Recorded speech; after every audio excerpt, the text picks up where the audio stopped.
loves me. My baby loves me. My baby, my baby, my baby loves me. Literally, my baby loves me. By the way, underrated song on that album. That song is so good. But anyways, I actually decided to start this. Well, hi, first of all, hello. I decided to start recording because there finally has been some justice made in terms of sexiest man alive, and that justice's name is Jonathan Bailey. Literally, Jonathan Bailey is the first time that they've ever been right about anything. It seems like I just back to back to back years in a row, they had some really big, like, honestly controversial people be sexiest man alive. And I don't even think it's one of those things that it's like they aren't the sexiest man alive. I just think like this is meant to be like, who is the most popular hot person right now? Like, who is the most wildly objectively hottest person in society right now? That's who should win. But year after year, they pick these weird ass choices like Blake Shelton. And I'm like, you think women are walking down the street talking about Blake Shelton? Like, I'm sure when you're next to him and he's that tall and whatever the F you want to talk about, I'm sure he's great. But like, you probably have to be in the room. You know what I'm saying? You probably got to be in the room to really understand his sexiness. Because for me, I don't really see it from afar. But that's just not my type, I guess. But like, still, I'm not gonna say he's not sexy. I'm sure he's sexy. He has Gwen Stefani, which, look, I mourn Gwen Stefani every day. I'm so upset. I'm so upset that she literally has gone to the dark side in a way that's wild. Like, literally, she was like this punk rock girl for real, talking about real ass crap in the world and talking about like misogyny and like these big ass topics, but doing it while it's cool and young and fresh and like genuinely formative to society at that point. And then she's gonna turn into like a farmer's wife. Like, what are we talking about? And like her style's not as good. And I'm like, you couldn't. Ugh. The thing that makes me so upset is like there's so much potential there. You know what I'm saying? There's so much potential there. And Gwen Stefani could be so cool right now. Like, you know what I'm saying? And she's not. And she went to the dark side. And I'm like, how boring to look like everyone else. She just looks like any other beautiful woman. You know what I mean? But she does have a makeup line.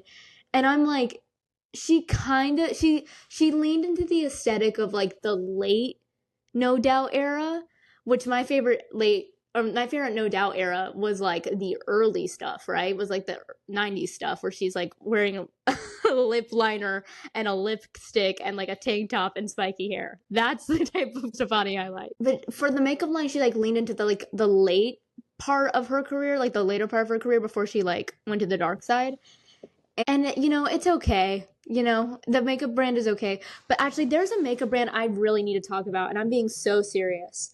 And I am not someone that like swears by makeup products because normally when it comes to makeup, I go for the packaging. I'm just gonna be honest with you. Like, I look for the ingredients and I look for the packaging, and that's what matters the most to me. And I think that's probably maybe my most like, what's the word? That feels like my maybe shallow quality is I like the way things look, but I care about the way things look. And so when I have like a cabinet full of really pretty makeup items, it makes me feel like a girly girl, and I like to feel like a girly girl, you know what I'm saying? And it makes me feel alive.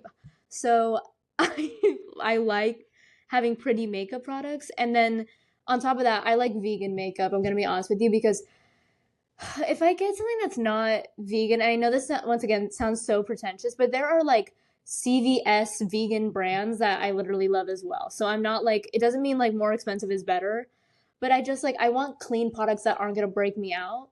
And one of those products, brother, who has cool packaging and good formula and good skin care in their makeup is Halsey's makeup brand. And I don't even remember what it's called. But it's all this like really cool chrome packaging, and then the makeup in it is like, it's, you know, it's not personally for me like the eye colors and stuff, because it's kind of like wild ass colors like putrid orange and like vomit green. It's like stuff like that. But the face powder, girl, the face powder. It's like the best face powder. It's the best face powder I've ever used. And I did like the House Labs one. And I did like Kimchi. I honestly bought like all of Kimchi's makeup because I watched season 7 of RuPaul's Drag Race and I was just like, she is the most talented person in the world. And then I was like, she has a makeup, like, I want to go to the literal best makeup artist in the world to buy makeup from. And it was cheap. Like, I sound so like Monopoly money guy right now, and I do not mean to be. I'm literally just talking about things that make me happy. And I just love when I buy something and it works. You know what I'm saying? But Kimchi's makeup, I went through an entire phase in college when I bought his entire makeup line, and it was pretty good. The thing that turned me off though was the packaging. The packaging is just a little too cutesy for me. I want a little sophistication. I want a little like Sade music playing while I put my makeup on. Let me paint you a scene. Let me paint you a picture. I'm sitting at my vanity, clock it, and I'm literally putting on makeup, and I'm listening to Ariana Grande, and all the makeup is like neutral tones or silver chrome. And by the way, when I say Ariana Grande, I'm talking about Positions Ariana Grande. And I have a candle lit, and literally like it is like a cool, like it's like a cool temperature in here, and I'm wearing like a Victoria's Secret silk robe. That is a fantasy, honey. And that's what I want. I want a fantasy when I'm doing something as mundane as putting on your makeup, because that's honestly the secret to life. The secret to life is romanticizing your life. And I know that sounds cheesy and it sounds corny, but it's true. Literally, when you romanticize the little things and you find joy in the mundane, that's when you're going to be happiest, brother. And I think in my life right now, because I just moved to a new city and all these things, I think it feels very much like I'm crying more than I'm laughing. You know what I'm saying? I am crying more than I'm laughing right now in my life. And something that can make you laugh a little more than cry is romanticize your skincare routine, romanticize your makeup routine. Like, what's the harm? You know what I mean? Even if it's silly, it's okay to live life a little silly. You know what I'm saying? Like, romanticize what you can. But that being said, I do eat a bowl of Reese's Puffs every single night. And that's for me. Like, that's my self-care. And who are you to say that that is wrong? Okay. I really, when I was a little kid, my mom wasn't like, you can't have sugar. My mom was normal. And so we were allowed to have like Reese's Puffs because my go-tos were like Cheerios, Honey Nut Cheerios, and then Reese's Puffs because Reese's Puffs is the best cereal ever. I dipped my toe into Fruity Pebbles. I dipped my toe into, Cinnamon Toast Crunch, but I was really on Reese's Puffs was my main one, and that's the one I would have. And now as an adult, I have tapped back into cereal, and I'm like, low key, cereal is underrated. And I know it's like it's not underrated, but it is. I don't see people talking about cereal enough. Cereal is so good, and it's consistent. And like Reese's Puffs, like I'd rather have Reese's Puffs than a Reese's Cup. And maybe I'm alone in this, like maybe I'm alone on this island, but I'm serious. Like when's the last time you had Cinnamon Toast Crunch? It is so much better than you think it is. And I'm not someone that's into like the cheesecake, milkshake, Cinnamon Toast Crunch, mumbo jumbo, big ass black tap milkshake. You know what I'm saying? I'm not into that per se, but I'm talking about a simple, neutral roll of Cinnamon Toast Crunch. Ooh! I'm literally salivating just thinking about it right now. Oh my gosh. And know what else? Be a little refined in life. Put some chopped up strawberries in your Honey Nut Cheerios. Live a little. Live a little. Put a little cinnamon. Put a little honey, brother. Like, go crazy. I'm not even kidding. Cereal is just so underrated. And I'm trying to tap back into foods that are simple. Because I learned a lot from, what's her name? The girl who's like, sue me, I wanted. Sue me, I want to be wanted. What's her name? I love her. I'm so mad I can't remember her name. Aubrey Hobart, I think. It's either Audrey or Aubrey, and I'm so sorry. But I've been listening to her album Up and Down All Around. Like, I've been listening to that in Lower Manhattan, on the way to school, when I'm about to go to sleep, when I wake up. Like, it is on a constant rotation because it's so romanticizing the little things, okay? Literally, title of ep. Immediately title of ep. He has a point to like tapping into your inner child. Like, it's actually self-care. I'm sorry to keep saying that word because it's so millennial BuzzFeed of me, but it's true. Like, taking care of your damn self and finding the joy in the mundane is important to do in order to keep yourself sane, girl. And literally, she's like, eat some dino nuggies. You know what I mean? Like, I like to feel hot in a way that, like, you feel hot when you're a little girl and you have a feather boa around your neck and you're wearing, like, stupid ass sunglasses and wearing your mom's heels. Like, that kind of hot. Like, in, like, a child sense. And for me to be able to tap into that, but in the food world, talking about mac and cheese and hot dogs, brother, well, you don't know anything about mac and cheese and hot dogs.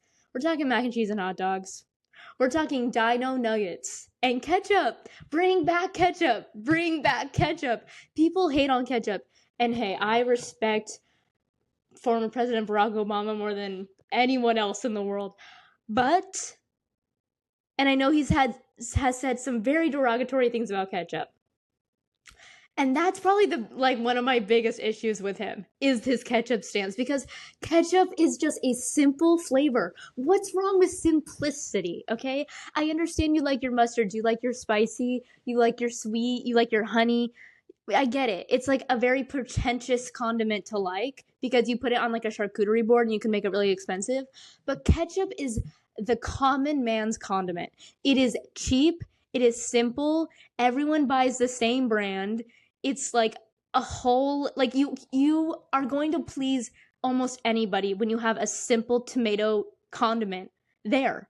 It doesn't get much fancier than, like, I know it does if you're going somewhere crazy, like you're going to like an experimental restaurant that has like pineapple ketchup, like good for you. But for the most part, it's ketchup, right? That's beautiful. That's something so simple can bring joy to so many. And I like that aspect of ketchup.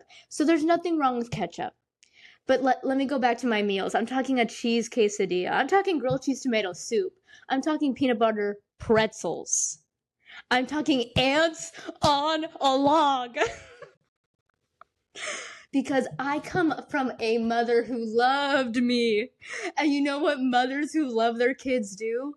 Mothers who love their kids make them celery, chop that, peanut butter in the middle, some raisins on top. Bitch, that's literally love. Like, literally, the manifestation of love is ants on a log. Oh, that hits me right here, dude. And it's so good. And it's weird. And it's whimsical. That's really what I'm trying to say. It's about being whimsical in life.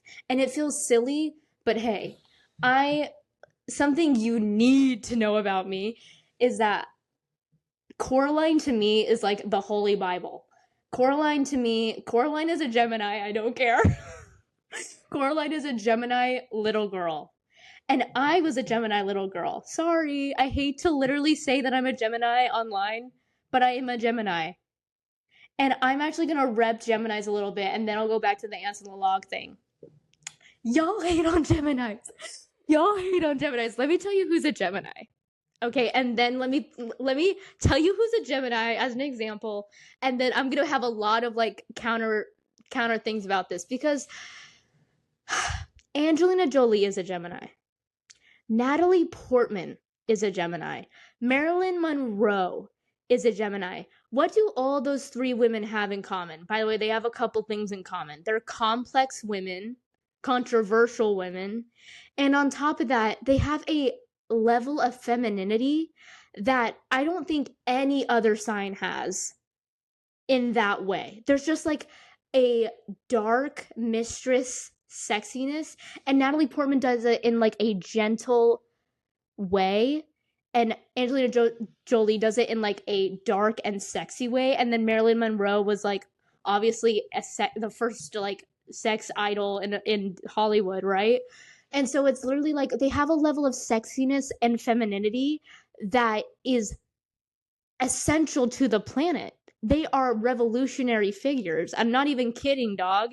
And so put a little respect on Gemini's name. And I want to also say, I love Kiki Palmer. I love Kiki Palmer as much as the next guy, okay?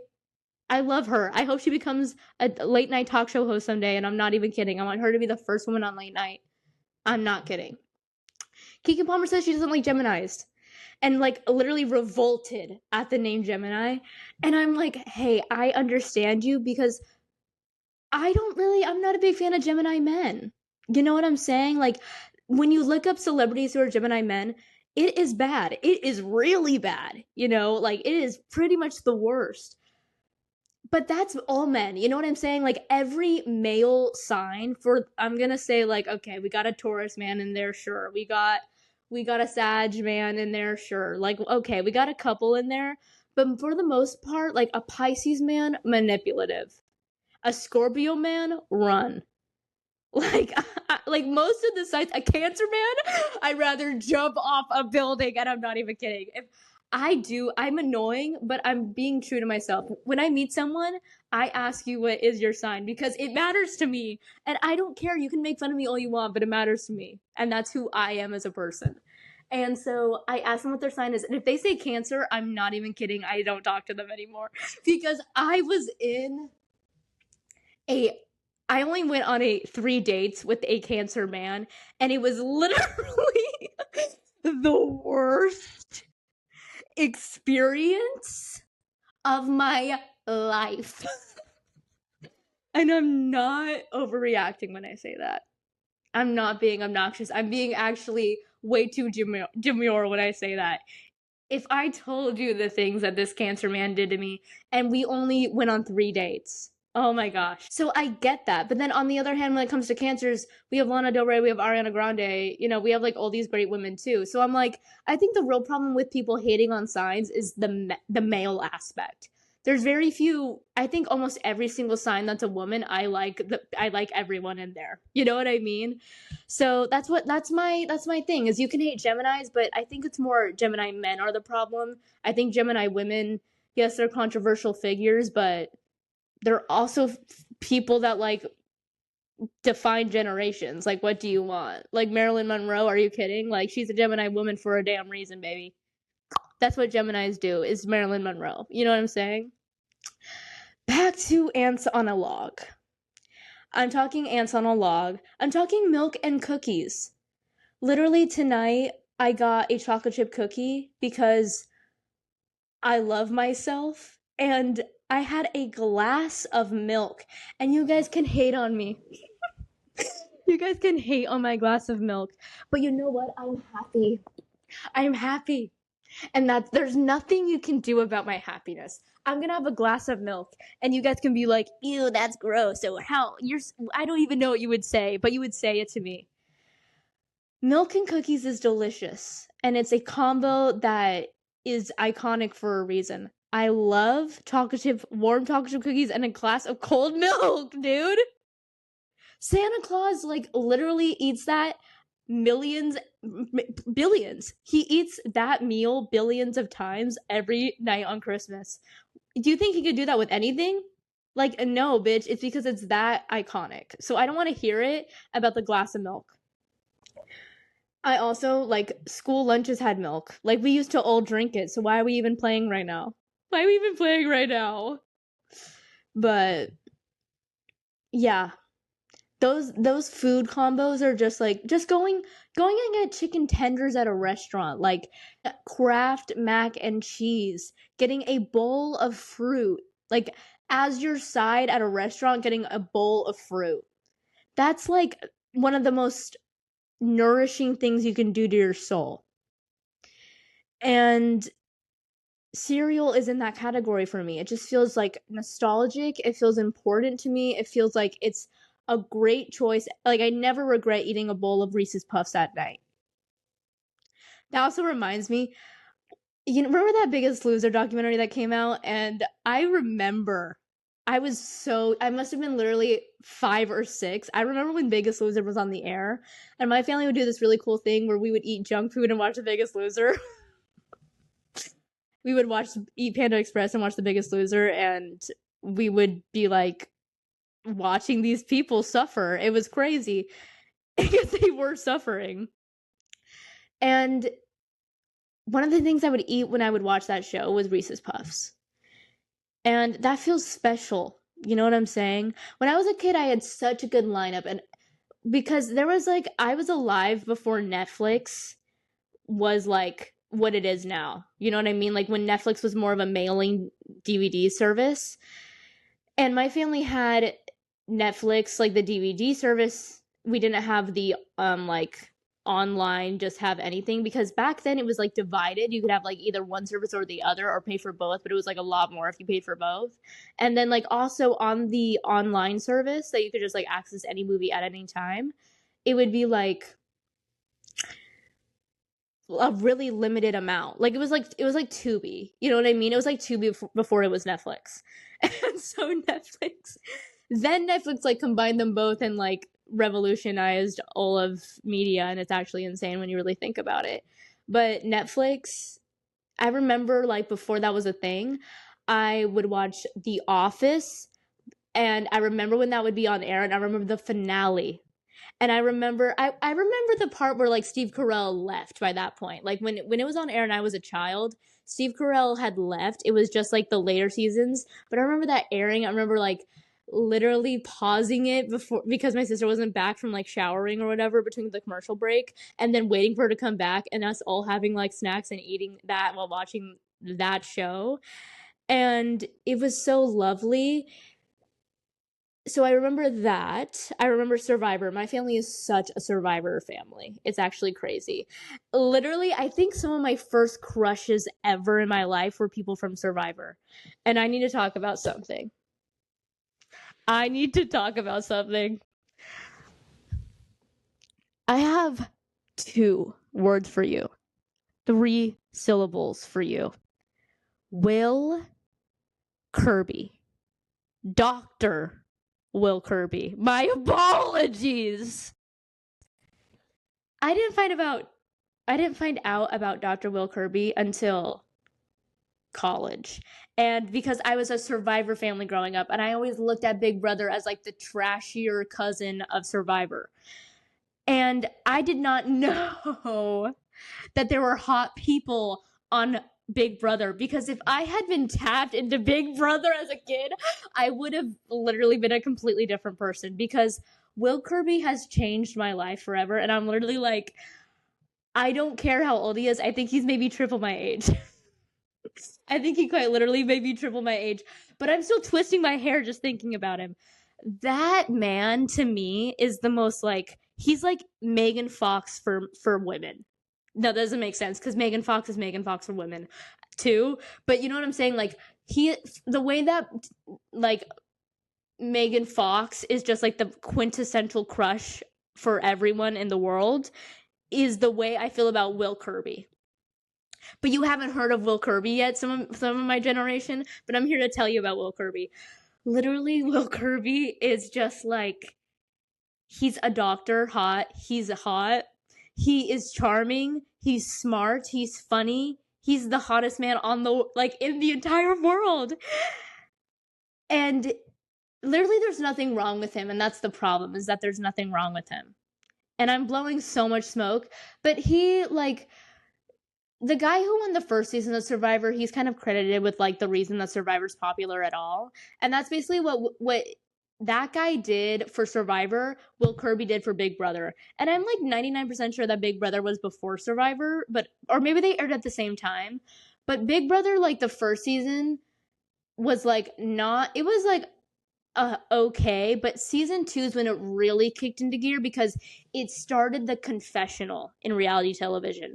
So, and honestly, I think Will Kirby is the reason confessional TV is so important to reality TV today, because the reason he won that game is because to people's faces, he would be so charming and nice and like laissez-faire. And then to the confessional camera, he would be like talking so much crap about these people and completely playing like a mental game this whole time to win this show. And I think he did win the show in season 2. But no, he did he win the show? I think he did, but he played again and he didn't win. I can't remember. I really can't remember. That's crazy that I don't remember if he won or not. I was so distracted. But he is just so like important to the world. I just want to say that. But back to Survivor. I'm going to tell you who my like genuine crushes as a child watching Survivor and literally being 6 years old, sitting crisscross applesauce in front of the TV and like being like maybe a foot away from the TV and being like, I could win this game. Like, these idiots. How can you not find the hidden immunity idol? Are you crazy? I'm like, bitch, swim faster. I'm too much of a spoiled brat to go on Survivor. In reality, like, I can't handle not taking 1 shower a day. I can't handle it. And I know that's pathetic, but it's true. I just like the idea of having dirt under my nails all the time. There's like a level of like OCD for me that I would just be so painfully uncomfortable the entire time that it wouldn't be worth it. And then on top of that, I think it would honestly be traumatic. I like, if you've been on Survivor, I respect you so much. Like, I respect you more than anyone else in reality television besides the Real Housewives. I respect Survivor people because Big Brother, it seems very hard to be on any of these shows, but Big Brother, you get a house. Top Chef, you get a house. Survivor, you don't get a house. So like Survivor people are like going through actual terrible crap physically, and then the mental game is insane. And like you literally cannot trust anyone, and people betray you on the flip of a dime, and it's really, there's a big element of luck, I feel, with any game like that. Is like, and that's why like when people play over and over and over again, and some seasons they win and some seasons they lose, I'm like, it's not just about the people, it's genuinely luck. You know what I'm saying? But yeah, my first crushes from Survivor were Ozzy. Ozzy, the first season Ozzy was on. Oh no, my apologies. The second season Ozzy was on. Literally, like that's when I became a woman. Was watching Ozzy as a child. Oh, I'm sorry. I forgot about Boston Rob. Boston Rob. Literally, there's never been a finer man on the planet. Oh my gosh, I have chills. I have chills thinking about Boston Rob. Because I'm remembering that first season. I'm remembering the season where he met Amber. I'm thinking of the seasons where he has had his kids and his wife and has had like a female sidekick, and literally I think there's no one more attractive. I think if Will Kirby is the Big Brother version of Megan Fox, Boston Rob is the Megan Fox version in Survivor. I'm so serious. I also like that guy Jeremy. I also like that I liked Wendell. I like Jeff. I like the main guy who's the host. A lot of them just were like so hot, and I think there's something about seeing like real life people when you're a kid and be themselves on television, and then you like them. I feel like it's different than when you like a character in a movie, because when you're old enough and that point in my life, like I knew that the actor wasn't the same person as who they were in real life. But in a reality show, you can actually be like, oh, I would be perfect for this person. And so that was something that I like genuinely was like, I would be perfect for Ozzy. I would be perfect for him. And like, I hate climbing trees and I don't like playing in dirt. I like to have like tea parties in air conditioned rooms. So with Ozzy, I'm like, it would be opposites attract. You're Curious George and I'm the man in the yellow hat. You know what I mean? Like, we're a dynamic duo, and you piss me off sometimes, but you're just so cute that I always take you back. You know, that was the relationship I was going with Ozzy. And then my family would also watch Modern Family. And I just really, really, really want to say right now that Modern Family is the reason why gay marriage was legalized. And the reason I say that is because that show was, I think, the first time in my own household where I saw like a gay couple who was married in like a real way. You know what I'm saying? As characters in a show. That was so specific, but you know what I'm saying? It was like the first time I saw representation like that. And Cam and Mitch were, it was great because they had their own problems. They weren't just like this, you know, little thing to have as like a trinket in a movie. Like, you know what I'm saying? It was like an actual couple who had nuance and like had flaws, but also were charming and completely in love and made for each other. And like, Cam is one of the most lovable characters ever of all time. And Mitch is just like the perfect dynamic duo. And they complement each other so well. And they both are great fathers in the show. And they're a great brother. And you see them go through trials and you see them go through things that everyone goes through. And I'm guessing like it's what Will and Grace did before Modern Family, but I wasn't alive during Will and Grace, so that's what Modern Family did for me. And then Glee came out. I remember when Glee was on the air. I remember the first season. I remember the first episode because I just like the music that they chose for Glee, I think is actually one of the most genius things they've ever done. Is they literally just made all the that wasn't the songs they sang like like just like a like music group just like singing random noises. I don't know, like I don't think you would call it scatting. I guess scatting, just like an a cappella group scatting would be anything that would be a transitional music. So they'd be like, oh, oh, oh, oh, and it would like be perfect for the vibe of Glee. And that was like something that really stayed in my mind from that show. And then obviously I remember where were you when Mercedes sang I Bust the Windows Out Your Car? Because Mercedes singing that song was so important. And that show, honestly, another thing it doesn't get credit for because it's like a joke, like, oh, they sang that on Glee. I learned so much music through that show and all types of music. And I know it's corny because it's corny. That show is corny or whatever. It's like millennial ass. But it was a fucking cultural phenomenon. I get to talk about it for the cultural phenomenon that it was. And that show had great transitional music. It had crazy ass storylines, but it also had a gay character who won an Emmy. Okay, that's how good that show was. That is an Emmy winning show, girly. And he deserved it because I remember my entire life changing seeing Kurt Hummel in that first season of the show. Because I was in elementary school. I wasn't in high school yet. I didn't know what being gay was yet. You know what I'm saying? And then Glee came out and I literally was like, "Oh my gosh, this is tragic." And it taught me so much. And then for the bully who bullied Kurt to have a song where Darren Criss sings Cough Syrup, where he goes to a gay bar and gets rejected because he used to literally bully Kurt so much. And then he tries to himself because he literally was gay the whole time. Speaking of a little good news to celebrate, literally New York has a new mayor and is a breath of fresh air. Everything has been bad all the time for a long time.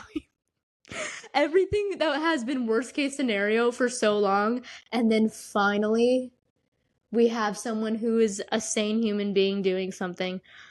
Literally, God bless. I'm not even kidding. And I don't even believe in God, but God bless. God bless. But yeah, I feel so legally blonde in this pink shirt. I don't know if you're listening on audio, but if you're listening on video, you're seeing me literally play with my hair like it's a fidget spinner, and then you literally wearing a bubblegum pink shirt with bubblegum pink wings because I love myself. That's why, because I look good in this. And I feel like I'm legally blonde whenever I wear like a pink button-up shirt. And you know what's crazy is the guy from Legally Blonde is now making horror movies, and the horror movies are actually really good. Because the guy from Legally Blonde was Norman Bates' son. Which I also have a pivotal memory with the movie Psycho. I remember my oldest sister was really into like black and white movies, and she was cool like that, where she like liked old movies and would constantly be watching like TCM or TMC or whatever. And she was like getting into Alfred Hitchcock because obviously he's like a pivotal filmmaker or whatever. And she would basically be watching a horror movie, and then I'd be on the stairs and she would catch me watching, and she would literally be like, "You're not allowed to watch this," because she's like 7 years older than me. And so she would like make me go back upstairs and then come back and watch it, and then I would come back down the stairs, and we would just do that cycle for a while until she was finally like, "Fine, you can watch this." And my parents were at dinner that night, and when they came home, they literally came home right when you like during the end, when, spoiler alert, he turns the skeleton around with like her with the mom's wig on it, which is so dramatic, but basically saying like the mom's dead and he's been pretending to be the mom the whole time. Such a good twist, by the way. Like, such a good cinematic twist. That movie is so good. But yeah, I remember them coming home and being so mad that she showed us this, because we were so young to see that. But honestly, that movie didn't traumatize me at all. My other older sister, she watched the movie Insidious at a slumber party where all of her friends were teenagers, and I literally was like, "Oh my gosh, there's a bunch of cool teenage girls around me. I want to be their friend." They were watching Insidious, and Madison once again was like, "Don't come down here. You're going to embarrass me in front of all my high school friends." But then all her friends were always really nice to me because they're kind people. And they would like kind of be nice. They would be nice to me. But like when you're with your friends, you don't want like them to all be pandering to your younger dweeb sister. You want them to like be normal.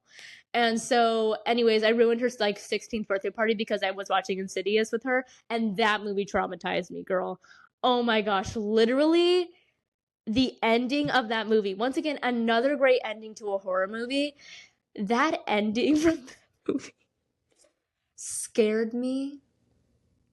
When it's basically like the music's so loud that it like, because it goes from silent to like this blaring music in Insidious, and this like just it makes your body like scream around. That movie, basically when he takes the photograph of the old lady, and then like she sees a demon in the photograph or whatever, and then the music just blares, and it's like the worst music you've ever heard in your life.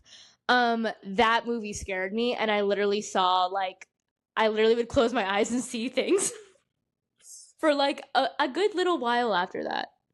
But I actually want to talk about something that's in my actual letterbox. Oh my god, my lisp is so bad. My letterbox top 4 for real is the movie Creep 2.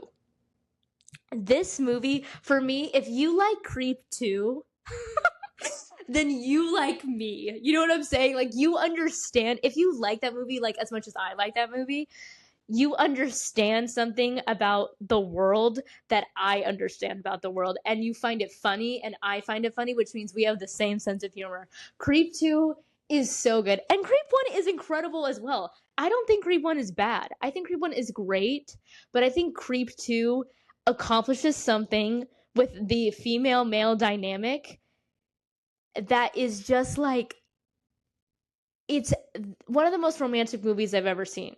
Because it's the truth when it comes to romance. This woman knows what she's doing the whole time, and is able to like improv with this weird ass, creepy ass guy to ultimately make him respect her. And then when he tries to kill her, she outsmarts him and like has been fooling him the whole time, as like the mastermind behind all of it. Like, that's real, honey. That's more real than like anything else happening. So Creep 2 specifically is like what it's kind of like if Nathan Fielder made a horror movie, made an indie horror movie. That's how I would describe Creep 2. So take with that what you will. Which also another show, there's a movie letterbox top 4 and another show that's in my top 4 TV shows, which I think I did talk about last time. And I'm adding like a 5th one. The 5th one is John Wilson How To with John Wilson, I think it's called. I think that show is the most creative, interesting, funniest show I've ever seen in my life. And it's like Nicki Minaj once said, the first time you listen to it, you're not going to get it. The second time you listen to it, you're not going to get it. But the third time you watch How To with John Wilson, or by the third episode, honestly, like you kind of are like, what's going on? I don't get it. But it's literally almost hypnotizing. It's literally almost like being in a trance, that show. And if you don't question it and you just go along with it, it's kind of like Tim and Eric. Like if you're trying to understand that like a plot, or you're trying to understand something that is a through line, you're not. But if you just go with it and you accept that that is how the universe is in this world, and you're like, you're going to take me on a journey, I'm going to let you take me on that journey. And I'm not going to judge you, I'm not going to question you, you're just going to take me on this journey. It's the most genius thing ever made. I really stand by that. Like, How To with John Wilson is the most genius thing ever made. And you know who effing produced that show? Nathan Fielder. The first time I was ever on, like, interviewed on the street in New York, which I think is the only time still, I was in Washington Square Park eating this delicious sandwich. And this guy came up to me and was asking me about, like, he was asking me about Sexiest Man Alive or something. But this was, like, earlier. It wasn't this year with Jonathan Bailey when they finally got it right. This was like earlier when it was like a weird ass guy. It was like Bradley Cooper or something. It's like, who cares?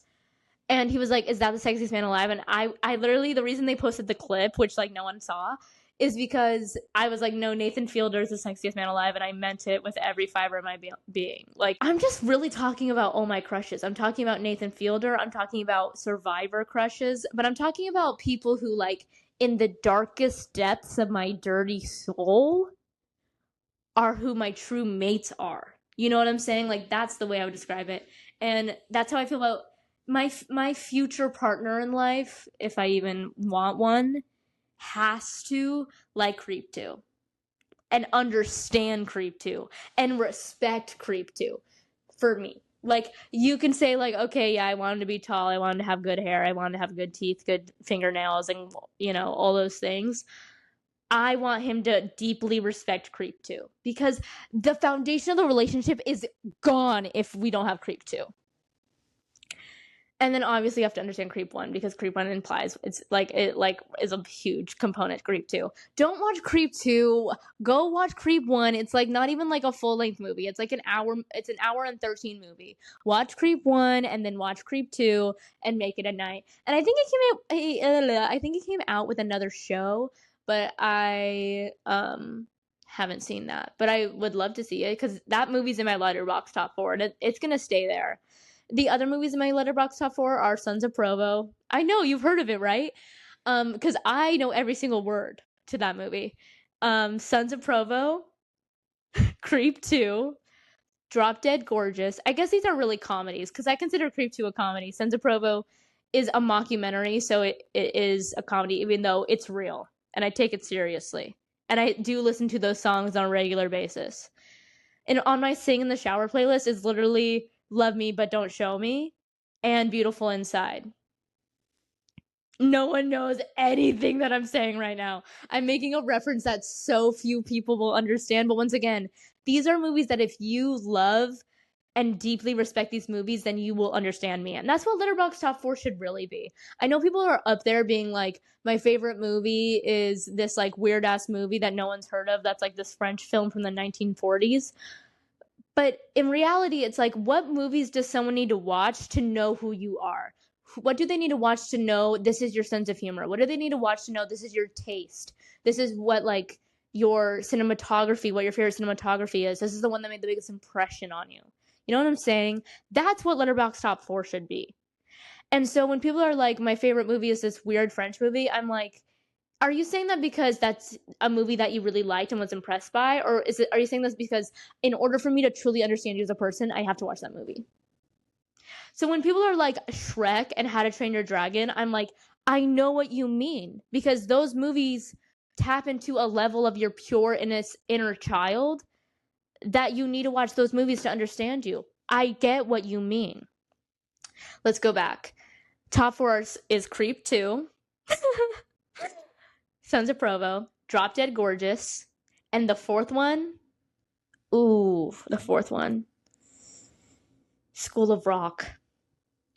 School of Rock, though, is going to be in every top 4 for me because School of Rock was so influential to me. And once again, I have music from that movie on my singing in the shower playlist. Jack Black in that movie. I think Jack Black in that movie, people talk about the greats. People talk about the greats. Everyone I respect says their favorite movie is School of Rock in a real way. You know what I'm saying? Like, Joe Keery loves School of Rock. Miranda Cosgrove was in School of Rock. My favorite family friends that I have in my life are fans of School of Rock. Like, you know what I'm saying? Like, I guess that's not that many people, but those are the people that I care about. Is Miranda Cosgrove, Joe Keery, and my close family friends. Those people all love School of Rock, which means that it's one of the most influential films ever made. And it is honestly like a life-changing movie that if you reference it, I think it's commonly known enough that you can reference it. But for me, I think that's clearly Jack Black's best movie. I really like The Holiday. But Jack Black's more tapped into who he truly is as a human being in School of Rock than he is in The Holiday. So I think School of Rock beats that. You got the Kung Fu Pandas, which he is such a good voice actor. He's such a good voice. He's like the Danny DeVito of voice acting, meaning that Danny DeVito is the Danny DeVito of voice acting, but Jack Black is the Danny DeVito of voice acting. Do you know what I'm saying? Like Jack Black as a voiceover. Oh my gosh, speaking of Angelina Jolie as that fish in Fish Tales is the hottest character / Jessica Rabbit is the hottest character of all time in terms of animation, like for real.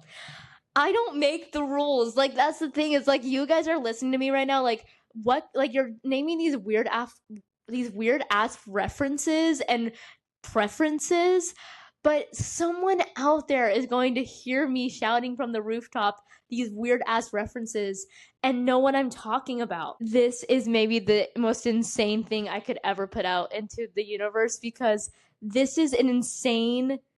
I have just a really odd range of references. And I don't think anyone listening to this, it's like literally going to be like, take a shot when you don't know what the reference I'm making is. But maybe it'll reach somebody. I don't know. But yeah, those are my top 4 Letterboxd comedies. I just don't think it gets better than that for me. In terms of like Drop Dead Gorgeous, I just think is perfect. It's perfect. Sorry, it's perfect. It's the perfect movie. I don't know. I want them to do something with it. I don't know if I want it to be a musical.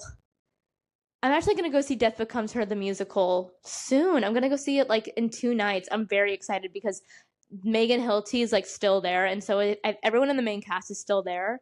So I'm like, slay. Like I'm totally going to see that before they close up. But same thing with Oh Mary. I want to see Oh Mary so bad, but I just haven't. You know, I just haven't. But I did see Shoshana Bean sing in Carnegie Hall on Monday, and damn, that woman can sing. I want to. I'm not even religious like that, but I want to hear her sing like really. I want her to sing gospel music. You know what I'm saying? Because I think in terms of like an acrobatic singer, Shoshana Bean can run up and down the chromatic scale like it's breathing in and out. Like it's insane what Shoshana Bean can do. And that was such a great first show to go to in Carnegie Hall because that was my first time ever going there. And it's beautiful and gorgeous and the sound's great and blah, blah, blah, blah, blah. It's historical and important. And Shoshana Bean is so like, I don't know how else to describe it. She's like a gymnast with her voice. And so to hear that without a mic and just hearing it in the hall when like everyone is silent, just listening to her was so special. Also, she looks so hot. She looks so hot. And she brought out Sarah Bareilles, and I love Sarah Bareilles. And when you heard Sarah Bareilles sing, I want to hear Sarah Bareilles sing that song. Oh my gosh. Gravity. I want to hear her sing Gravity. Live. I don't think I could handle that. I don't think I could handle that. We're singing Gravity, dog. Something always leads me back to you. Oh man, because hey, I like Sarah Bareilles. I wouldn't say that I know every single song, but like obviously I have an affinity towards Gravity, and I know I'm not gonna write you a love song, and I know She Used to Be Mine. Like I know the hits, but she is not someone that I'm like constantly listening to. But every single time I see her on YouTube or something, I'm like, let me take a moment to appreciate the tone of Sarah Bareilles, and to hear it in person, girl. It is sonically like I imagine what Charlie Puth thinks he is, Sarah Bareilles actually is. You know what I'm saying? Like tonally, she's so perfect that she has a calming voice, and to hear it in person, I think really does her voice justice than recording, because obviously she sounds amazing on the recording, but to hear it in person is just like it's bone chilling, honey. That's why seeing Cynthia Erivo live at some point in my life, which I'm sure I will see her live because she does do concerts, and I'm like, girl, and she is young. You know what I'm saying? And she works harder than anyone else ever, apparently. And so she's probably gonna do this for a while. You know what I'm saying? But I'm sure I'll see her at some point. Hopefully in Carnegie Hall. How cool would that be? She probably could fill out a stadium. I bet you. I bet you. Especially with Wicked. I would want to hear her sing. Obviously, it would be great if she sang Wicked, but I want to hear her sing Alfie, honey. I want to hear her sing Ain't No Way. I want to hear her sing that. You know what I'm saying? And so I want to see her on Broadway. I would see her on Broadway too. I would see anything Cynthia Erivo does. My Letterboxd top 4 of singers, and then I'm gonna go because I think I've been talking for a while. But my Letterboxd top 4 of singers: Audra McDonald. I'm not even gonna go on about that because Audra McDonald is singularly the most incredible vocalist of all time, and I don't want to hear about it. I don't want to hear about it. She's everything. She's the reason that I'm alive. She's the reason that I'm breathing. She's everything to me. But I'm not even kidding. Julie Andrews, because the one and only, honey. Julie Andrews. Julie Andrews. And then literally Cynthia Erivo. Cynthia Erivo, you guys. And then for my last one, I think I'm going to go Bernadette Peters for my last one. Because I know there's Barbara Streisand, I know there's Patti LuPone, I know there's so many people that are great. Oh, well, I need to put Gavin Creel in there. I'm going to knock out, because Gavin Creel, once again, and actually this is what I'm going to end on, because Gavin Creel actually holds such a special place in my heart, and I'm actually getting earnest now. Like, I would watch him in Eloise Christmas, and it would be like he was my first love. I love that movie so much. That movie is such a calming, nourishing, gentle, light, pure movie. And he is all those things in that movie. He is the heart of that movie. He's just like, I don't know how else to describe it. He's just like a calming person, and he's just gentle. I don't know how else to describe him. He reminds me of he has like a Mr. Rogers element to him. I'm not even kidding. And I have grown up listening to everything that he's ever done. I think his presence is just so warm. He's just like a warm human being. And it's so emblematic through the way that he sings and the way he expresses himself. And truly, I have learned the things I like about singing through Gavin Creel. It's just natural, and it's just an expression of who you are on the inside, and the way that you want to feature that through your vocal cords. That's how I see it. And Gavin Creel, I think everything he's ever done, he's an incredible actor. He makes smart choices. He makes original choices. And he's been so influential in his own path on Broadway. But honestly, as someone who has influenced people on Broadway, you name your favorite people nowadays in Broadway, girl, they all were like, yeah, Gavin Creel taught me how to do this. Like, Gavin Creel is the reason I do this. Like, he has been so monstrumental in the way that, like, I see Broadway, and the fact that he was in Eloise, a Christmas movie, working at the Plaza, singing on the piano. Like, I love him. I love him. Yeah. Now I feel so happy. I'm like warm thinking about Gavin Creel. Like, I'm warm in my heart. Okay, well, bye.